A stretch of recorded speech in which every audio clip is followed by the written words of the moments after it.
بسم اللہ الرحمن الرحیم. ہمارے ملک میں جو موجودہ صورتحال ہے کہ پورا معاشرہ ایک فیلئر اسٹیٹ کی طرف جا چکا ہے، اور فقط یہ حکومت کی بات نہیں ہے، ہم بطور معاشرہ ناکام ترین ریاست بن چکے ہیں. آپ دیکھیے ملک میں چھوٹے بڑے کسی کی عزت محفوظ نہیں ہے، پورے ملک میں انارکی پھیلی ہوئی ہے. کبھی ہم نے یہ سوچا کہ ہمارے ملک کے افراد میں یہ ظلم و ستم، انتہا پسندی اور یہ جہالت کا رجحان آخر کہاں سے رہا ہے؟ آپ دیکھیے کہ لوگ دوسروں کے گھروں میں کود رہے ہیں. پچھلے دنوں جو صورتحال سامنے آئی اور بے گناہ عورتوں کی بے عزتی کی جا رہی ہے اور ان کو زد و کوب کیا جا رہا ہے. تو جو لوگ دوسروں کے گھروں میں کود رہے ہیں اور جن کے گھروں میں کودا جا رہا ہے، دونوں کے لیے لمحہ فکریہ ہے کہ آخر یہ انسپریشن ہم لے کہاں سے رہے ہیں.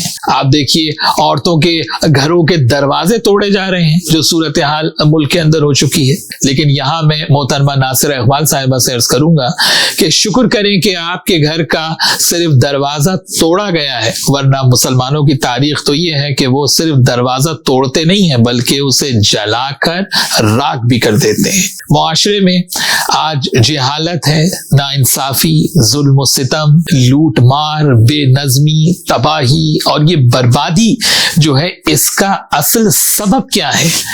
روٹ کاز آخر کیا ہے؟ آپ دیکھیے کہ یہ انسپریشن جو ظلم و ستم اور عدم برداشت کا ہے، یہ کہاں سے آ رہا ہے؟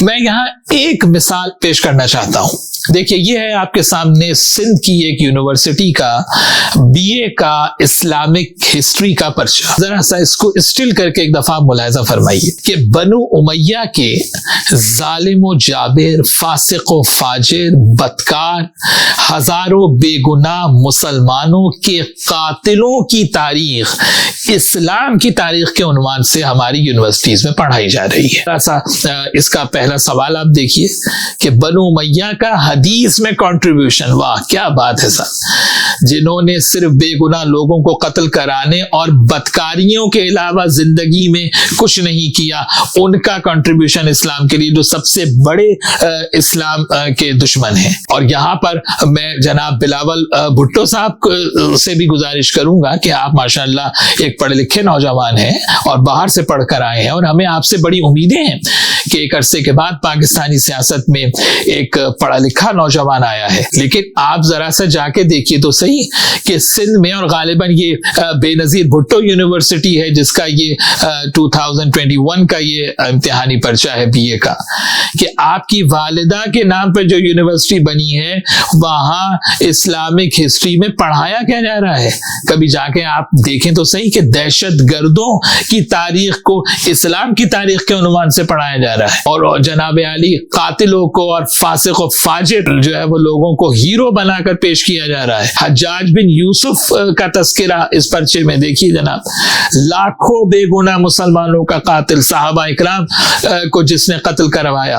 حجاج بن یوسف کی بدکاریوں کی داستانیں تو اہل سنت کی کتابوں میں بھی بھری پڑی ہیں. یعنی جب آپ ایسے فاسق و فاجر لوگوں کو مسلمانوں کا ہیرو بنا کر بچوں کو پڑھائیں گے تو بھائی ایسا ہی جاہل اور ظلم پسند معاشرہ وجود میں آئے گا جو آج ہمارے ملک میں جو حالات ہمارے سامنے ہیں. یہ ہے تباہی کا اصل راز.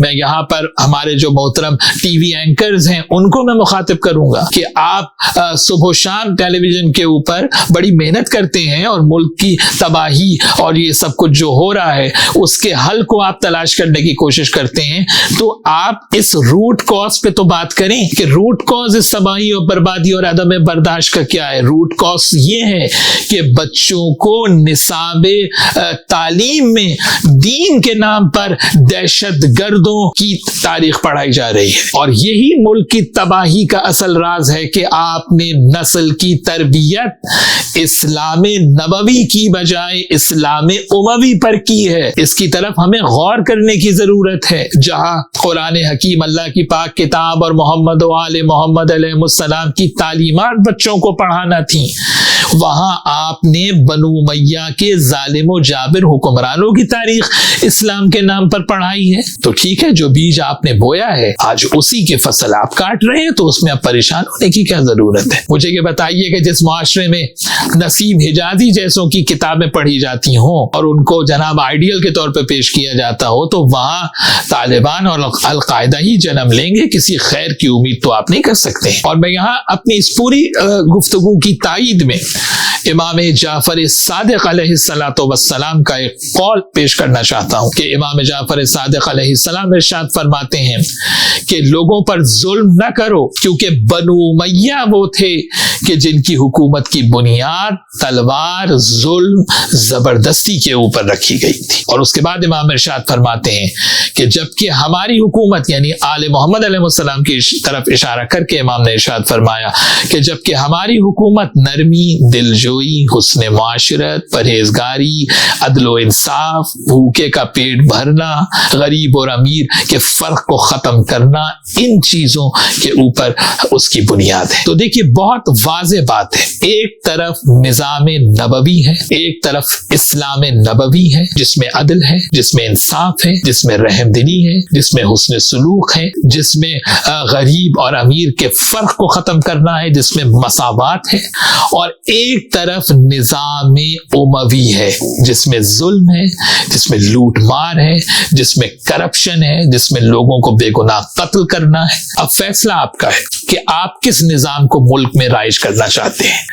اگر آپ محمد و آل محمد علیہ السلام کے بتائے ہوئے اصل اسلام نبوی کو چھوڑ کر اسلام اموی کو فالو کریں گے تو یاد رکھیں ہمیشہ اسی طرح معاشرے میں ظلم و ستم اور ناانصافی کا نظام رہے گا. آپ صبح سے شام تک بیٹھ کر ملک کی تباہی اور بربادی کو حل کرنے کے آپ جناب فارمولے سوچتے رہیں، کوئی اس سے فرق پڑنے والا نہیں جب تک اس اصل مسئلے کو آپ حل نہیں کریں گے کہ بچوں کو اسلام کے نام پر محمد و آل محمد علیہ السلام کی تعلیمات کی بجائے ظالم و جابر و فاسق حکمرانوں کی تاریخ پڑھائی جاتی ہے.